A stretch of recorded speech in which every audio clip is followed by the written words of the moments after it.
Igsoon, nakaagi na ba kamo sa panahon nga sige mog ampo apan murag walay tubag ang Dios? Nagampo ka alang sa imong pamilya, panglawas, trabaho o problema apan samtang naghulat ka, mas murag bug-at hinuon ang tanan. Tingali nangutana ka sa Dios nga, naminaw ka pa ba kanako? Una, hinumdumi, ang kahilom sa Dios dili pasabot nga wala siya. Sa Salmo 13:1, nangutana si David hangtod kanusa o Ginoo. Kalimtan mo ba ako sa walay katapusan? Bisan si David, usa ka matinumanong alagad, nakaagi sa pagbati nga murag hilom ug layo ang Dios. Nagpasabot kini nga ang kasakit ug pangutana dili dayon timailhan nga nawala ang atong pagtuo.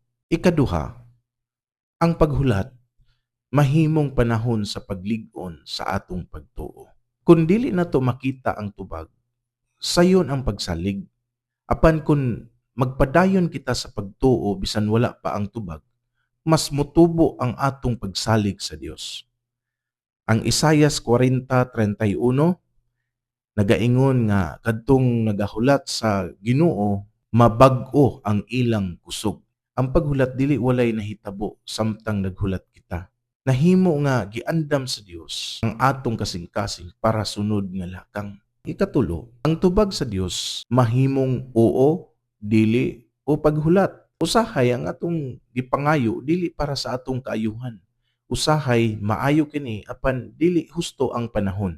Ug usahay lahi ang tubag sa Dios kay mas dako ang iyang pananaw kaysa kanato. Apan unsa man ang atong buhaton kung murag hilom ang Dios? Padayon sa pagampo, bisan mubo lang, sama ani, mingon ka, amahan, dili na ko masabtan apan tabangi ako sa pagsalig kanimo. Padayon sa pagbasa sa kasulatan mga kaigsuonan.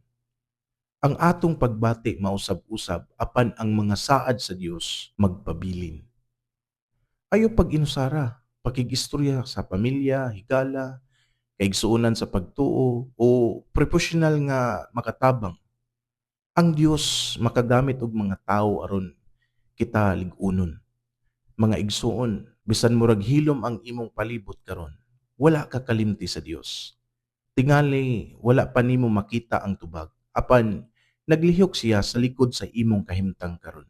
Sa katapusan sa Salmo 13, si David miingon, apan ako misalig sa imong mahigugmaong kalulot, mauusab kini ang atong isulti ngadto sa atong Dios. Mingon ka, amahan, dili na ako makita ang tubag, apan musalig gihapon ako kanimo. Ang kahilom sa Dios dili ebidensya sa iyang pagkawala.